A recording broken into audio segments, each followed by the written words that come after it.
sais maintenant, ils ont des numéros de sécu depuis tout petit. Hein. Elles sont toutes volontaires, toutes salariées de la caisse d'assurance maladie. Elles viennent de changer de poste pour traquer le Covid. On nous a proposé, donc j'ai accepté, ça a été sur la base du volontariat, d'accord.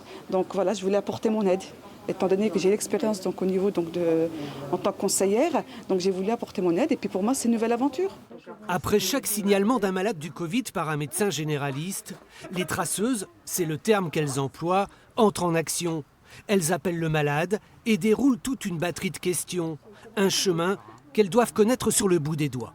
Le patient peut-il avoir été exposé à une collectivité, hein, si par exemple il travaille, s'il ne travaille pas, s'il était dans une collectivité, s'il est allé en voyage dans les 14 jours en dehors de la région ou dans un autre pays. L'objectif est clair, couper le plus vite possible la chaîne de contamination. Identifier les cas zéro et puis arriver à tracer tous les contacts qui ont pu être établis avec d'autres personnes de façon à proposer de l'isolement, des tests et possiblement aussi des arrêts de travail. Oui, allô ? Les traceurs misent sur la coopération des patients. Un point important car rien n'oblige les malades à parler. Disons qu'il y a une mission pour arriver à convaincre les gens de nous donner l'exhaustivité des données, des cas contacts.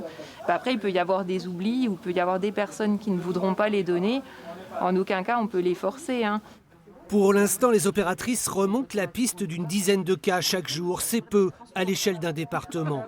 La semaine prochaine, semaine cruciale, tout pourrait s'emballer. Les traceuses se tiennent prêtes à gérer un pic d'épidémie annoncé 15 jours après le déconfinement.